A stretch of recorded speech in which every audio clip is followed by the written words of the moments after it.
Could a life-altering madness simply be a doctor's visit away? And then we meet a young man in Norway who has a pretty cool job. He's a reindeer herder. Every so often he has to hop on an ATV and plow through the wilderness, making sure all the reindeer get where they're supposed to be. But little does he know that something else may be chasing him. Today on Dead Rabbit Radio.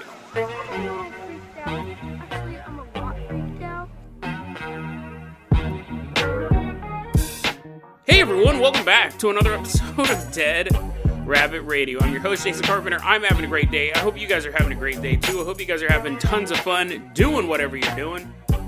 We got a lot of stuff to cover, but first off, I do want to announce on November 23rd, that's Thanksgiving to anyone not living in the United States, November 23rd, 11 a.m. Pacific Standard Time, we will be doing our 5th annual Dead Rabbit Radio live stream on the YouTube channel. I'll put the YouTube links in the show notes, but I'll just double check that it's there. Actually, I don't think it always is. But anyways, 11 a.m. Pacific Standard Time on the Dead Rabbit Radio YouTube channel will be the live stream. Come join us for pumpkin pie and lots of smiles.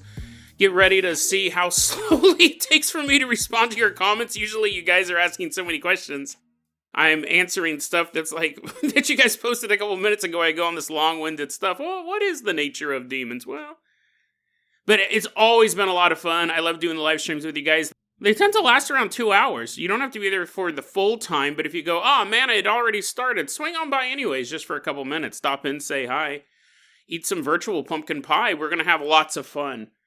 5th annual Dead Rabbit Radio live stream on November 23rd, 11 a.m. Pacific Standard Time. Join us.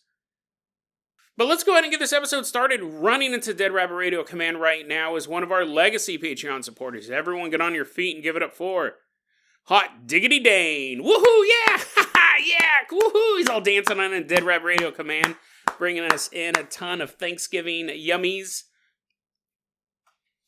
Hot Diggity Dane, you're going to be our captain, our pilot this episode. If you guys can't support the show financially through the Patreon or the merch store or anything like that, just help spread the word about Dead Rabbit Radio. That helps out so much. Tell your friends, tell your family, tell everyone you know.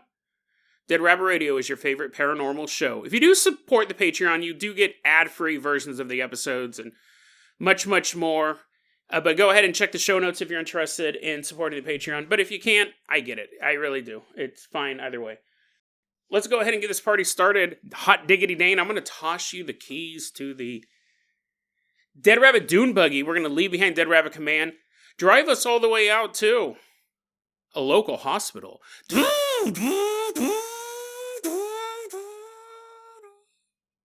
Right when we get to the hospital, we're putting on our lab coats. We're putting on our doctor coats because we're medical professionals now. We're walking on in and there's like an alarm going off. It's like code yellow. Code yellow. And we're like, oh, what, huh? And we're like running through the hospital. And we see this young woman. She's strapped down to a bed. And the doctors are like putting lights in her eyes and stuff like that, trying to see like what's going on. They're like, her eyes look fine. I don't know. Can you tell if someone's sick just by looking at their eyes? She's struggling. These doctors are having a hard time with her, putting the little stick on her tongue. They're like, say, ah. She's like trying to bite him and stuff. We're about to meet this young woman. Her name is Monica. Her name isn't Monica. We're going to call her Monica, but about to meet this young girl. We'll call her Monica. She's 18 years old.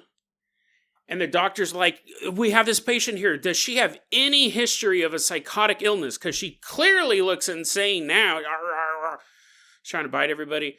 And the nurse is like, no, according to her charts and her parents, she's never gone crazy before. And the doctor's like, I wonder what it could be. Is it possible she's done some sort of drugs recently?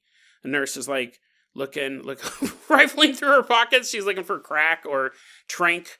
No drugs. The nurse is putting them in her pocket. Yummy, yummy, yummy. I'm going to save that trank for later. Monica has never had a psychotic episode in her life.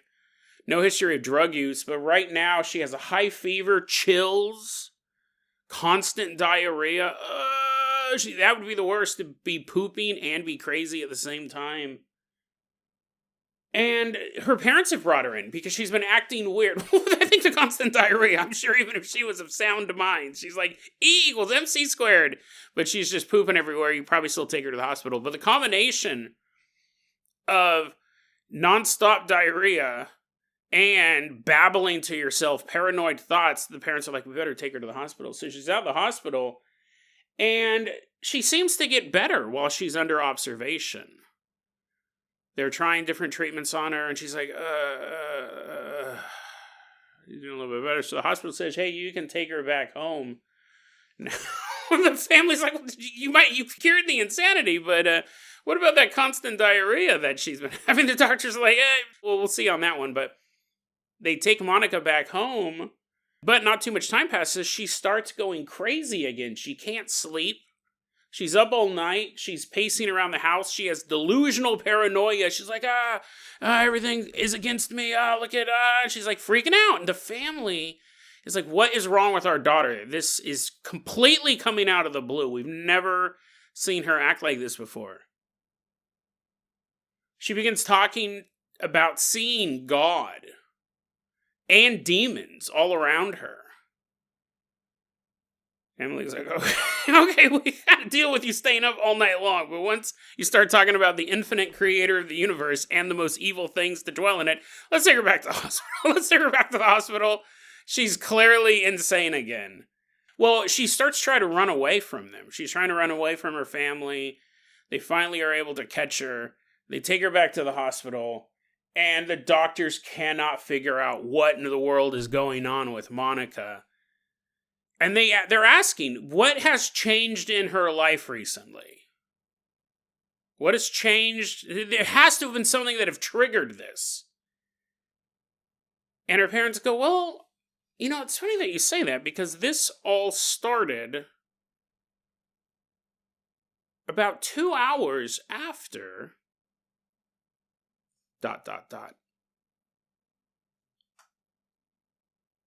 We're in this hospital. We also meet a man. We're going to call him Jack. We don't have his real name. He's an office manager. He's 31 years old. He is brought into the hospital by the police.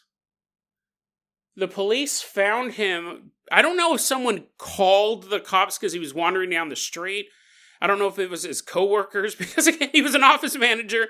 But he was paranoid. He was having these delusions of grandeur, and he thought everyone was after him. He was nuts. Scientific medical definition of nuts.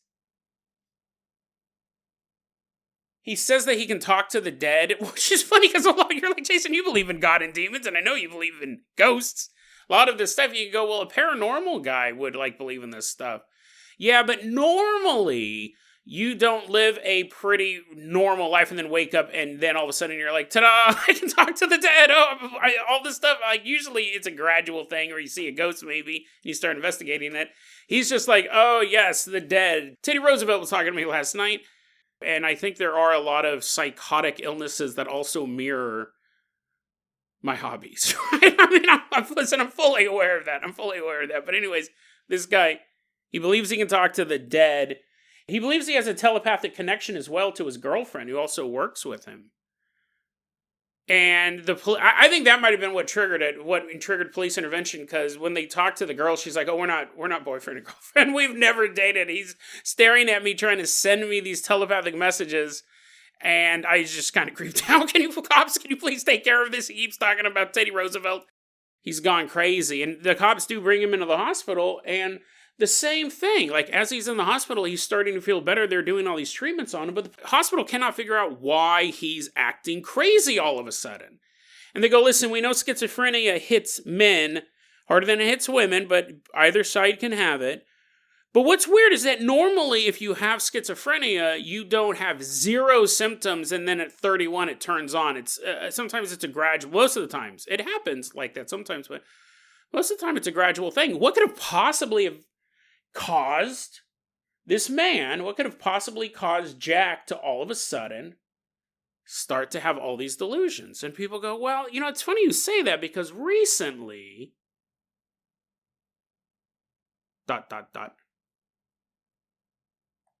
What's going on?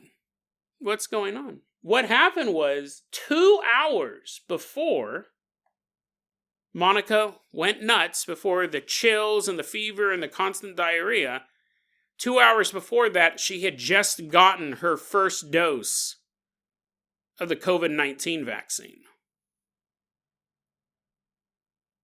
And same thing with Jack. Jack had recently apparently he'd gotten his first dose and he wasn't doing too well from it.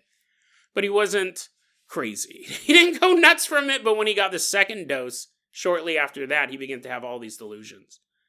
And it was so bad in Monica's case that both of these people are doing fine now, but her doctor said don't get the second dose of the vaccine. If you had this reaction from the first dose, don't do it again. That's kind of, unless she's looking for a good time, right? She's like, I don't know, it was pretty fun. I don't remember most of it. Lost a lot of weight through the diarrhea. Apparently, I was pretty cool. The doctor said I was the funnest patient they'd had in a while. She goes to Walmart and gets another dose of that vaccine. This is the reason. It's so funny because now you're like, oh my God, Jason, what are you talking about? I know people are got the keyboards ready. This is the reason why I didn't want to talk about this story for so long. Not because I don't find it super fascinating. I got both of these articles from medical journals. And it's funny because the medical journal, both of these were published in the National Library of Medicine.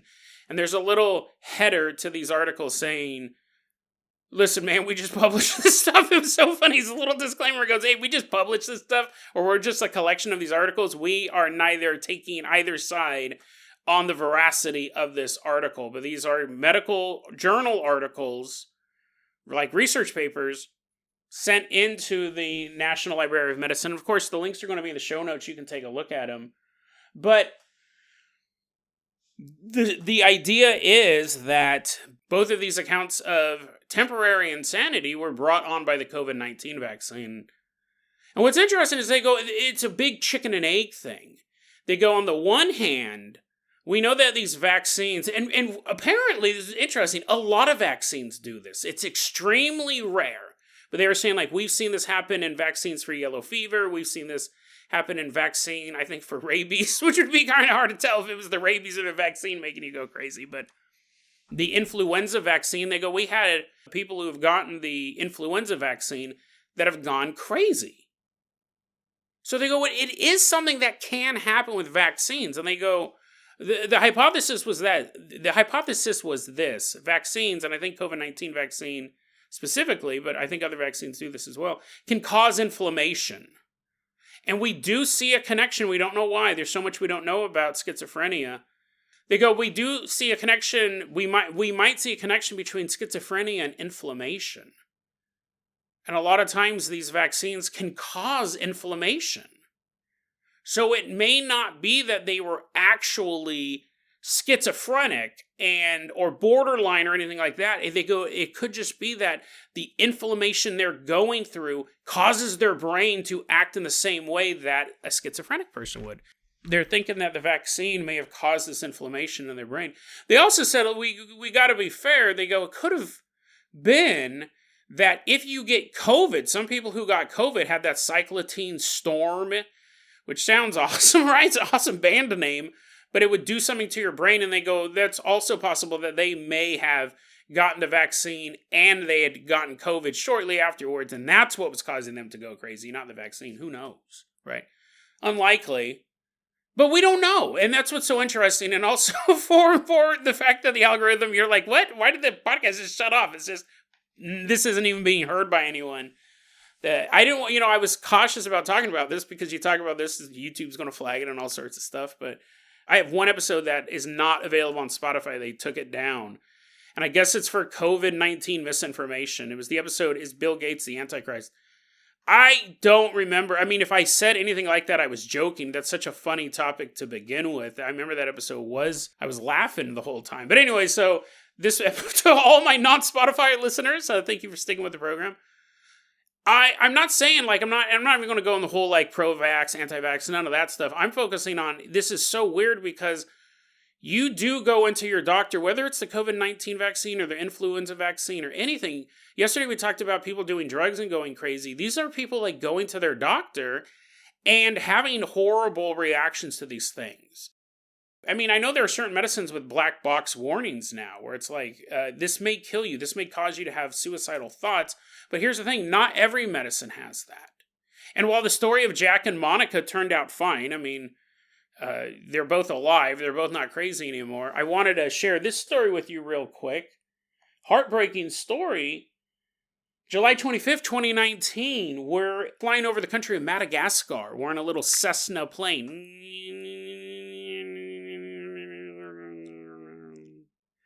We're leaving behind the village of Anjajavi. And we're not really on plane. You're like, what? I don't remember ever being in Madagascar. You're like, oh, it's Mandela effect. We're not really on the plane. In the plane is 3 people. The pilot, you have a woman named Ruth Johnson. She's a 51-year-old woman. And then you have a 19-year-old college student named Alana Cutland. And they're flying out. Now, Alana had been really sick lately. The story took place in 2019, so it has nothing to do with COVID-19, but she had been really sick lately. She's in Africa. She would, call her mom, and she was, babbling incoherently over the phone. The mom's like, honey, you need to come home. You're not well. You're really, really sick. And she was on this research trip. She was a student at Cambridge University. The people there were like, something's wrong with you. Something's wrong with you, Alana. You're just kind of babbling incoherently. So this was interesting. She was going to fly back home to Britain, but first she had to fly out of this village in a Cessna to a hospital where they could then declare her fit to travel home. Because she was that bad off. They probably wanted to make sure that she could make it, not just physically, that she just wasn't going to die on the plane, but also mentally, because they could tell something was wrong. And I'm sure there was also probably some, law, right? I'm sure they don't want a bunch of sick people traveling from one part of the world to the other, because then you get COVID-19. So she gets on the plane, and this is to fly her to hospital, and Ruth, who's Alana's friend, and the pilot, Mahefa, the pilot's Mahefa, Ruth, they're noticing that Alana's just completely silent as they're in this little Cessna and they're flying out to this hospital. And they're just a few minutes into the flight when Alana opens the door to the airplane. And the pilot looks back and he's flying it and he sees the back door open. And Alana's trying to undo her seatbelt. And Ruth begins to try to keep that seatbelt on her. And Alana's just struggling to get it off. And Ruth is holding down one of Alana's legs, but she's just fighting really hard to get out of the plane. And the pilot's reaching back to try to shut the door, but he can't. He can't get it. Ruth is trying to hold on to Alana, but she gets the seatbelt undone. And now it's down to a 51-year-old woman trying to hold on to this kid. Trying to hold on to Alana, keep her in the plane. And Alana's just trying to get out. And Ruth said, I mean, you're 51 years old, right? I know I keep saying that age because Ruth goes, I fought her. I fought her as long as I could. But I ran out of breath. I couldn't fight anymore. I couldn't hold on to her anymore. And Alana just stepped out of the airplane and plummeted to the earth. She didn't even scream as she tumbled out of the plane, falling over 3,700 feet. The police said, and here's the thing, they go, it wasn't an accident, but it wasn't suicide.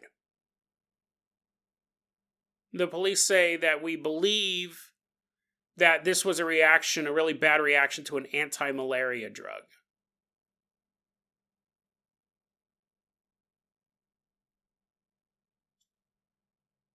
It's super creepy. Really creepy story that you could have something like that happen. And I don't know why. This was kind of a blip in the news. It happened back in 2019. I was able to find a few more articles about it. I don't know why they zeroed in on that. Her parents said, We do believe it was prescription drug related. They go, we don't necessarily think it was the malaria drug because she had taken that before on a previous trip to another part of the world, but they do also think that it had something to do with her medication, but she had a bad reaction to it to the point that she could just walk out of a plane and not even scream as she tumbled down through the sky. Creepy, right? Super weird. And that's why I'm saying it's not a vax thing. I'm just saying, like, it's so creepy to think that this could happen to anybody with really any medication. Right now you're all pouring your medication in the toilet. You're like, heart medicine? Smart medicine. Get out of here. Flushing it off and you're all clutching your chest. I'm not saying all medicine is bad. But some of it, might be. And you don't know. I mean, these are all super rare examples. But it's just creepy to think. And, you know, we have these stories. You have to wonder, like, and again, I don't think it was like 10% of the people who got vaccinated was running around like a lunatic. But even if it's like 0.01% or whatever, even less, when you have almost everyone in the world taking this vaccine, you have to imagine there were people who went crazy and it wasn't never connected to this. Or at least I should say they never found a connection to this. If you were already kind of a high-strung person, and then you started having a bad reaction to some medicine you were taking, and then the next thing you know, you're running down the street screaming at the top of your lungs, no one's going to be like, didn't see that coming, because they did. They all saw that coming, but it was the medication that finally pushed you over. Or again, somebody who doesn't have such a good ending, right? They're flipping out, they're totally losing it, and the police show up and they get shot, right? Or they commit a crime, they do something horrendous, and they're like, it wasn't like me, I've never thought like that before, I don't know what was going on, and the judge is like, yeah, whatever, bam, bam, with the gavel, guilty, 20 years. And you're like, no, it wasn't me, and there's a hypodermic needle sitting in the back of the courthouse laughing, but you know what I mean, like, who would have made that connection? Who would have possibly thought, because with this girl, like, let's say she just had high fevers, chills, diarrhea, and she went crazy for a bit, and then, you know, she was running around talking about gods and demons. That's pretty much me, right? They're like, oh, Jason, that's you. Is that a veiled nickname for you? And then, you know, just went away. You would have never connected it to the vaccine, but if she had done something illegal in that time period, stolen a car, running down the street naked or something like that, she could say all she wants, like, I don't know why I did that, I don't know why I did that, that's not like me, but no one would think, well, that is interesting, 2 hours before she broke into that Walmart and started pouring gasoline on everyone, she had gotten the vaccine. She got the vaccine at that Walmart, she's like, yes, finally, I'm safe, time to take off this mask and light the world on fire. You may not make that connection, and you may have a huge penalty because of it. Again, it's super, super, super, super rare. But you have to figure we have these two stories. I'm sure throughout the world there's probably 10 more. 10 more stories, and they may have less happy endings. They didn't end up in a medical journal. They ended up in a police blotter.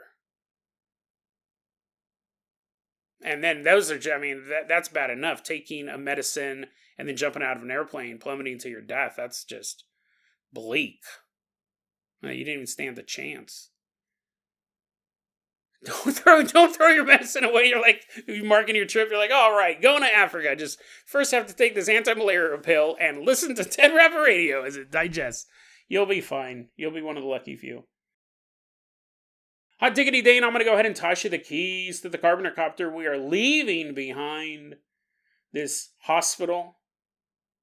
Fly us all the way out to Norway.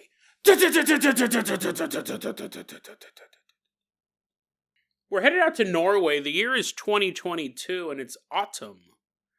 We're about to meet this young man named Marcus. He's sitting there in a chair. He's stretching. He's holding a hot cup of coffee, and he's drinking it. And his boss is standing up, and he's giving a presentation. And they all knew that this was coming. This is just part of the business. The reindeer business. Apparently, Marcus works at a giant reindeer ranch, I guess would be the term. And this is a big, busy time of year. Because I don't know either. You're like, wait a second, what is this, Santa Claus? Why would you need so many reindeer? I don't know. I imagine he mentions that every so often they eat a couple of reindeer, so maybe they sell reindeer meat to other people. But I mean, outside of Santa Claus stuff, what would you need a reindeer for? I understand why you would have a cow ranch or like a bunch of chickens, eating them up, eating their eggs. But why would you need more than 8 reindeer at any given time? He works at this giant reindeer ranch, but autumn is a very busy time. This is basically inspection time for the reindeer. So what they do is the reindeer are just kind of walking around eating a bunch of stuff, eating all this grass, yum, yum, yum, yum, eating it up. And then they'll herd them into this gated area, and they check them, make sure that they're doing okay, and vaccinate them. They also give them vaccinations every so often. A reindeer's going crazy. It's running around, poking everyone with their horns, glowing red nose. They'll vaccinate them, and he goes, sometimes we eat some of them. Sometimes we eat some of them in front of the other reindeer to let them know who's boss. He says, yeah, we'll take some of them home to eat, but super busy time because they have a large parcel of land, and the deer are everywhere. These reindeer are everywhere, so they have to go. Normally, it takes us 3 days to do this. It takes us 3 days to get all the reindeer over to where we can check them out. But this year, we're going to do things a bit differently. Instead of everyone working from 6 a.m. to midnight, we're going to break it up into 3 teams, 3 groups, 3 days. So you're in A group, you're in B group, you're in C group. On your given day, you're going to wake up at 6 in the morning, get on your ATV, because it's going to take you forever. You just walk, and you're like, oh, boss, I forgot to gas at my ATV. Do you mind if I just kind of walk around there? Like, no, it'd take you forever. It'd take you till midnight just to get to the other end of it on foot. Get on your ATVs, herd the reindeer over into the gate. We'll check them out, all that stuff. Sounds great. Marcus is like, that's awesome. Apparently, this is the first time they're doing this, because usually it is like, you wake up early, you go to bed late, and the next day you're waking up early as well. So everyone's like, oh, it's pretty good. And Marcus, he is assigned to Group 2. His buddy Jerry is assigned to Group 3. A bunch of no-name losers are assigned to Group 1, and everyone's like, let's do it. Day 3 comes. Everything has been going really well. Day 3 comes. And Marcus's friend, Jerry, wakes up at 6 a.m. and he's like, oh, yeah, the last day of the reindeer run. Everything's been going well so far. I go out, I get on my ATV.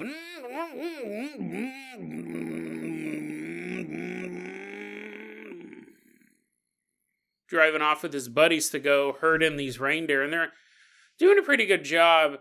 And then he tells his friends, to coworkers, he goes, hey, guys, I'm going to go up this hill. There's this hill way over here.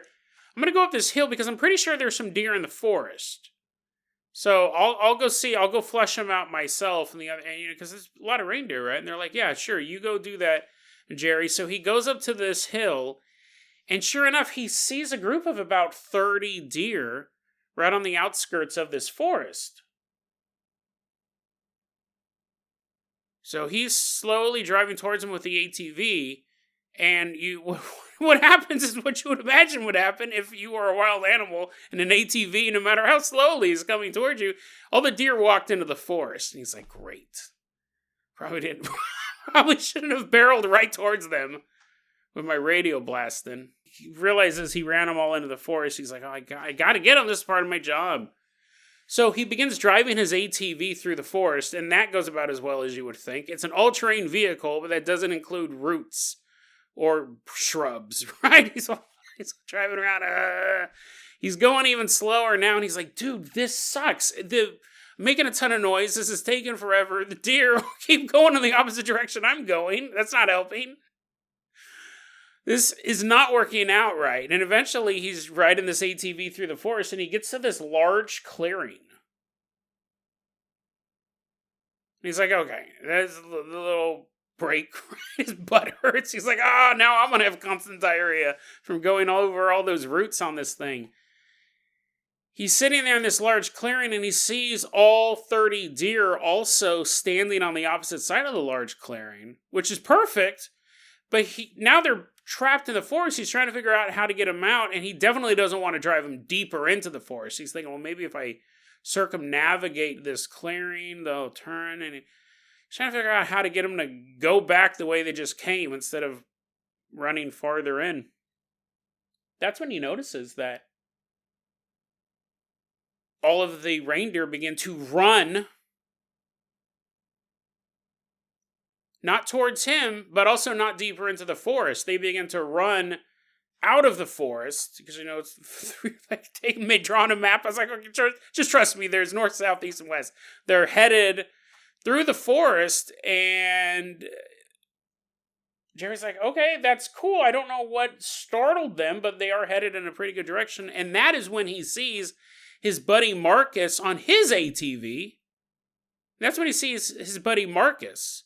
Marcus is driving his ATV through the forest. And he's coming at just the right angle to get those reindeer running. And he watches Marcus drive by on his ATV, and he's like, whoa, that's awesome. I didn't expect backup. Didn't even expect backup because Marcus worked yesterday. He had just pulled a 6 a.m. to midnight shift. And he wasn't supposed to be working today, but I'll take it. Marcus, what a good guy. Jerry fires up his ATV and follows after them. And they're just kind of riding now through the forest. And eventually they begin to get through the trees. And it's perfect. It's working exactly how it's supposed to be working. The reindeer are all running towards the fenced-in area where the bigger herd is. Sure, it took 2 ATVs, and Jerry was hoping he could do it himself, but, luckily Marcus came to his rescue, and they're riding these ATVs. All the reindeer are running. And right as they begin to approach the big herd, Jerry turns and he looks, and Marcus isn't there anymore. Marcus must have peeled off on his ATV, went somewhere else. Not a big deal, right? They still got a lot of work to do. It's strange that Marcus is working when it's his day off, but, Jerry ends up finishing getting the deer all into the main area. And Jerry ends up walking up to Marcus's dad, which actually, now that I think about it, might be the owner of the reindeer ranch. He definitely worked there, but I think he was also the owner. Jerry walks up to Marcus's dad and goes, hey, that was really cool that your son came to help out. Because I was stuck back there. We were stuck in the clearing, and I didn't know how I was going to get him out. It's pretty awesome. And the dad goes, what are you talking about? Jerry goes, yeah, Marcus. Marcus came on his ATV, helped me out a real tight spot. It was awesome because I know he worked late last night. He got off at midnight. I figured he'd be sleeping in. Dad looks at Jerry and goes, I just got off the phone with Marcus. He's eating breakfast. Jerry's like, what? Later that day, Jerry, still working, sees Marcus standing at the fence line. Jerry walks up to him and goes, hey, where have you been? Marcus is like, what? A weird question to ask, right? It's my day off. I got done eating breakfast, and then I did some other day off stuff, and now I'm just coming out here to see how everything's going. And Jerry goes, no, dude. Like, your dad told me, no, no. Marcus is super puzzled by this. So Jerry tells him, hey, listen, I know this sounds weird. I don't know if you and your dad are pulling a prank or whatever, but I was trying to get some deer in up by the trees. They all ran in the forest. I went in after him on an ATV. And Jerry's walking around with ice packs on his butt. He goes, and then you came in your ATV.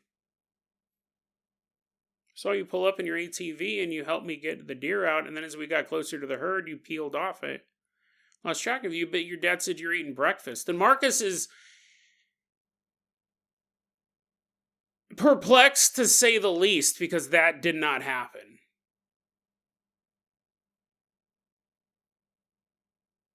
Now, Marcus posted this story online, and he goes, as impossible as this story sounds, he goes, I did work the second day. That's true. And I woke up, I slept in that next morning, woke up and was eating breakfast by the time the rest of those numbskulls are out doing the rest of the job. I did not get on my ATV and drive deer out of the forest. But While I was at home eating breakfast, this is so weird. This is such a bizarre story. He was at home eating breakfast, and he apparently got dressed, came out to the fence line. Those were the clothes that Jerry saw Marcus wearing on the ATV. He goes, he was wearing whatever. Marcus is besides himself. He goes, I don't know what it was. He goes, but Jerry described it 100% was my ATV, and it was me. It was my clothes. It was nobody else. There was no one on his team. He was the only one over there, but then all of a sudden, quote unquote, I showed up wearing the clothes that I was going to put on later in the day, riding an ATV. It was wearing his clothes, driving his ATV, came out of the forest, helped him get the reindeer out. And Marcus, he posted this online under the name Reindeer Are Awesome. And this again is one of those accounts that I went through, because this is such a bizarre story and it says a lot about the world of the paranormal. We'll kind of analyze it in a second, but everything else he posts are pictures of reindeer. It's an adorable account. You want to look at pictures of reindeer and see this beautiful Norwegian countryside. It's all of this stuff. This account's been around for a while, and it's just all reindeer stuff, showing how, yes, reindeer are awesome. And then the story of a doppelganger, a mimic, an omen. It's super weird because if you think about it, it's almost like having a LinkedIn account. Like, this is all he talks about is his job and all of the great things about reindeer. It'd be like having a LinkedIn account and then in the middle of it having a story about the time he fought a goblin in the office. You're like, why is this in here? Why is this in here? It's a very, very specific account. He's like, I don't know what this was. He goes, I don't know what this was. And it terrifies him. He goes, it was riding my ATV. It was dressed like me. It was me. This was Jerry. He knew who I was. He wouldn't have been mistaken. But even if he was mistaken, even if it was another person on the crew, it wasn't. No one else was in that area. No one else in the team was over there. Even if you could say, well, maybe he saw it wrong. There was no other member of the team over there. You could go, it was a trick of the light. It was a trick of the light riding an ATV for a distance that startled the reindeer, got them out of the forest, and then continued over the fields until they approached the larger group. And the larger group meant the rest of the witnesses. The larger group meant Marcus's dad. That's when this thing disappeared. And Marcus ended his post by saying this. Super interesting. He goes, the first thing that popped up in my head was that it was a sign. I thought I was going to die. And that thing was hinting at me being a ghost. That's very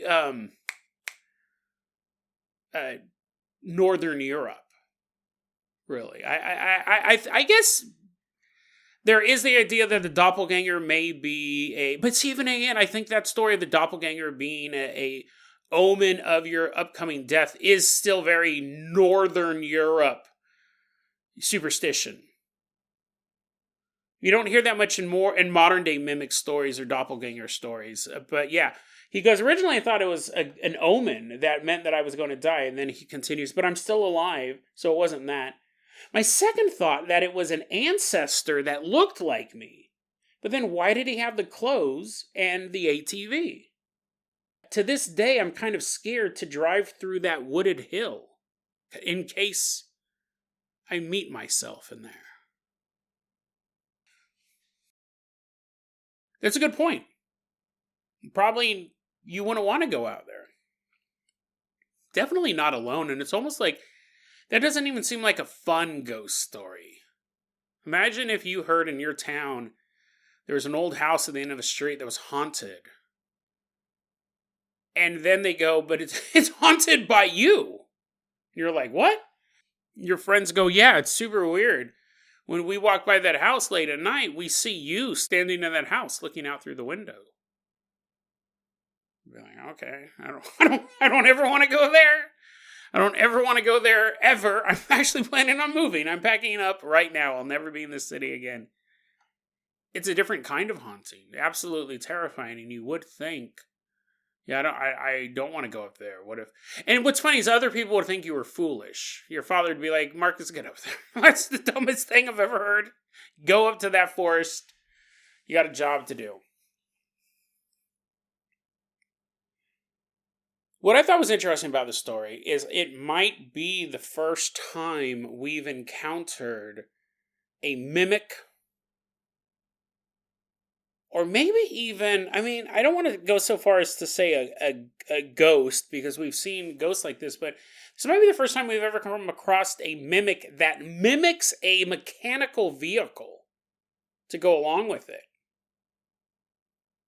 You know, you can talk about skinwalkers, you can talk about shapeshifters, doppelgangers. They're always person to person, right? It's a mimic of a human. This was a mimic of a human on an all-terrain vehicle that sounded like one, moved like one. This is off the charts. Like, you might have a ghost that can mimic the sound of a train. You may even have a ghost train coming through a certain area. You can still hear it late at night. Chugga, chugga, chugga, chugga, chugga, chugga. But this would be something different. This wasn't like a ghost. There's no story of and the guy's still alive, right? So we know it's not a ghost, but even if there was, you could have a ghost ATV, but this one actually did a job. It helped Jerry out when he needed it the most. It helped him get these deer in, which was also Marcus's job. Again, it's an interesting thing. If it was a ghost, it's not like it just scared them randomly. It helped them get them out of the forest and towards their destination. What was this thing? If it was a mimic, if it was a shapeshifter, they can shapeshift vehicles? They can actually mimic the four-wheel drive power of an all-terrain vehicle? Because, come on, if this is what we're up against, I mean, you know what I mean? Like, if it can do this, I don't know where else to classify it. That's another reason why I love this story. It's not a ghost. Again, the idea that it's an ancestor, it's very Northern European. But it's not even a time slip because it's happening now. I think really you could say he's making it up. That's the skeptical answer. But I think the other ways we could put it in is it's some sort of shapeshifter, or it was two realities colliding. There was a reality where Marcus was working on day 3. That's pretty mundane Mandela effect, right? Everything in the multiverse is exactly the same, except on this day, Marcus got day 3, and in our universe, he got day 2. But then why is he headed directly up there? Who knows? I mean, again, this is one of those super puzzling stories, but to me, the terrifying aspect is the fact that if this supernatural force, whatever it is, can mimic a all-terrain vehicle, the clothes. See, the doppelganger taking on the clothing of someone, that's pretty normal. Most of the time, mimics are just the voices calling you into a room. It's the sound of your mom. It's the sound of your child crying. Sometimes it's the sound of your voice from down in the basement. We get that type of stuff. It mimics you. We've covered a lot of those on the show. Doppelganger is kind of the same thing, but that's a term that we'll use to say that we've seen it. Doppelganger, mimic, they're kind of the same thing, but like, I mean, you have to wonder, could this thing, whatever type of force this seemed pretty helpful. It helped Jerry get his job done, but if it wanted to, could it mimic a taxi in downtown New York? You get in the back seat, it's a taxi. It looks like a taxi. It smells like a taxi. Has a taxi driver who just stares straight ahead as he begins taking you down the busy streets of New York City. Could it mimic your car? So when you walk out and you see your car in the driveway, you're half awake anyways. You're gulping down coffee, you get in it, put your key in, it works perfectly normal like your car does. Pull out of the driveway, you head off into the early morning. Could it mimic a house? Who knows? This is so fascinating to me. Just like the story that we just talked about with the medicine, that's for some people it could be extremely dangerous. A minutia, right? A tiny, tiny, tiny amount of people can have such negative side effects from any of these type of medicines, mental side effects and physical side effects. This can happen all the time, but you know what I mean? Like the scary ones, the mental ones. You could have the same thing here. Most people never see a ghost. Some people do see ghosts. And out of all those people who are involved in the paranormal, an even smaller subset of them will come into contact with something called a mimic. It's not a ghost in their house, it's them. Something impersonating themselves or a member of their family. It's not a spirit per se, it's not a ghost, it's something else. And out of that subset, you have an even smaller group of people. Almost so small you wouldn't even notice it. It's such a small fraction of a percent that when they disappear, when they mysteriously vanish on their way to work, or they never make it to their job interview in New York City. It's just mysteries. Unsolved mysteries. That there's no real clues. Because even in the world of the paranormal, we would never even think to look at the possibility that something impersonated a vehicle. Something impersonated a building or a home. Never even considered that. But if this story is true, then that means that is on the table. That these things, whatever they are, not ghosts, not Mandela effects, not alternate universes, and it could be one of those things, but focusing on this, if this is a mimic, they're capable of impersonating modern technology. And if that's the case, is anywhere safe?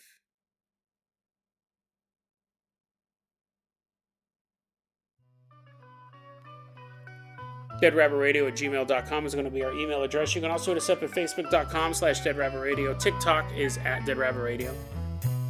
Dead Rabbit Radio is the daily paranormal, conspiracy, and true crime podcast. You don't have to listen to it every day. I'm glad you listened to it today. Have a great one, guys.